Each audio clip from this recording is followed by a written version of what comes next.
Transformational leadership میں ہم یہ دیکھتے ہیں کہ کوئی ایک انسان یا ایک لیڈر اس طرح کی صلاحیت رکھتا ہے کہ وہ اپنے اندر بھی مکمل تبدیلی لے آتا ہے ایک ویژن کی وجہ سے.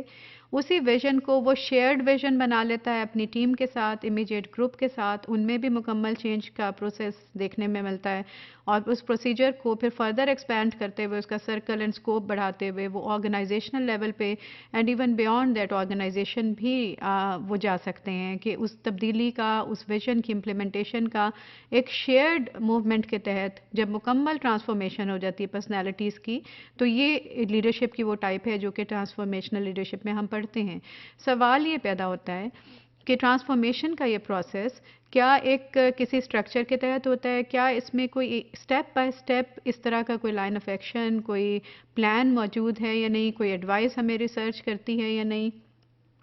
Do we have some kind of guidance or some kind of information available in the research or not? So اس میں ہمیں ریسرچ میں certain procedural factors بتائے گئے ہیں جس میں کہ اسٹیپ بائی اسٹیپ ہمیں بتایا جاتا ہے کہ ٹرانسفارمیشن کا پروسیجر کمپلیٹ کیسے ہوتا ہے, beginning from where and then doing what and then what.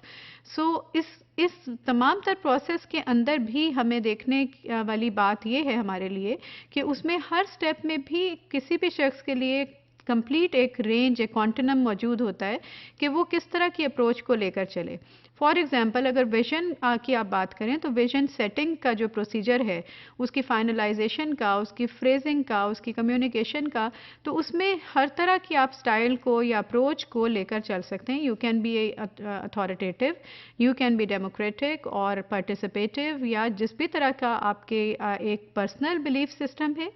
اور جس بھی طرح کا بلیف سسٹم آپ کے پاس اویلیبل ہے اپنی ٹیم کے لیے جس کے ساتھ آپ کام کر رہے ہیں, یا اس آرگنائزیشن کے لیے جس کے اندر آپ کام کر رہے ہیں, تو ان سب فیکٹرز کو لے کر جب آپ ساتھ چلیں گے تو آپ کا style can be different in different steps within the transformational process too. So ان کے جو اسٹیپس ریسرچ میں موجود ہیں اس پروسیجر کے جس کے تحت کہ ٹرانسفارمیشن کا عمل مکمل ہوتا ہے اس لیڈرشپ میں, اس میں پہلا اسٹیپ ہے جس میں کہ ویژن کو ڈیولپ کیا جاتا ہے. تو step number 1 is developing vision. اب یہ ویژن کس طرح سے ڈیولپ کرنی چاہیے لیڈرز کو کہ سب سے پہلے ان کو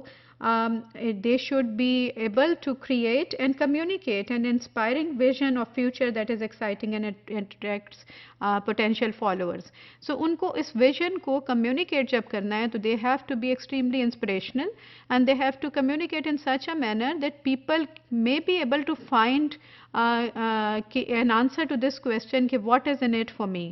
So آپ نے ان کو لوگوں کے لیے بھی پوائنٹ آف انٹرسٹ بنانا ہے. If it is a vision in isolation جس میں کہ آپ کو صرف اپنی ذات کی بات ہے یا صرف اپنا انٹرسٹ ہے, تو it may not be then go up to that level جس میں کہ ہم ٹرانسفارمیشن کا تصور یا اس طرف ہم کلیم کرنا چاہتے ہیں کہ it will be that strong a vision. اس میں جو پرپس ہے کلیئر کٹ وہ آرگنائزیشن کا, انڈیویجولز کا, ٹیمز کا, ان کا اسکوپ آف ورک سب کچھ اس کے اندر بہت اچھے سے اس کو انکلوڈ کیا جاتا ہے. پھر اس کے ویژن کو جب آپ بنا رہے ہیں تو اس میں آپ نے یہ دیکھنا ہے ایز اے لیڈر کہ اس میں لوگوں کی ویلیو سسٹم کے ساتھ کلیش نہیں ہونا چاہیے, اس ٹیم کے ویلیو سسٹم کے ساتھ کلیش نہیں ہونا چاہیے جس کے ذریعے سے آپ اس ویژن کی امپلیمنٹیشن کرنا چاہتے ہیں, آرگنائزیشنل کلچر کے ساتھ کلیش نہیں ہونا چاہیے. اینڈ دین سیکنڈلی یہ ہے کہ آپ نے یہ بھی ذہن میں رکھنا ہے کہ ان کی جو ایبلٹیز اور کیپیبلٹیز ہیں آپ کی ٹیم کی وہ کیا ہیں, ان کی کیا اسٹرینتھس ہیں, کیا ان کے لیے اپرچونیٹیز آپ دیں گے, کیا ان کے تھریٹس ہو سکتے ہیں, کیا ان کی ویکنیسز ہو سکتی ہیں. سو کمپلیٹ انالیسس کر کے آپ نے اس ویژن کی سلیکشن کرنی ہے اور اس کی فریز کرنا ہے, اس کے لیے اس کو سپورٹنگ اسٹرکچر دینا ہے. اگر آپ ایک ویژن ایک آرگنائزیشن کے لیے ڈیولپ کر رہے ہیں تو you should then start with analysing the environment and then develop strategy. آپ گراؤنڈ ریالٹیز کا انالیسس کریں نمبر 1 پہ, پھر ایک اسٹریٹجی کا آپ ایک لائحہ عمل کا ایک طریقے کا آپ سلیکشن کریں. اینڈ دین یہ جو سارا کا سارا پروسیس ہے, یہ ساری کی ساری جو فریزنگ ہے, یہ نارملی آپ کو آرگنائزیشنز میں ان کے بزنس پلان میں اور ان کی مشن اسٹیٹمنٹس میں ہمیں موجود نظر آتی ہے.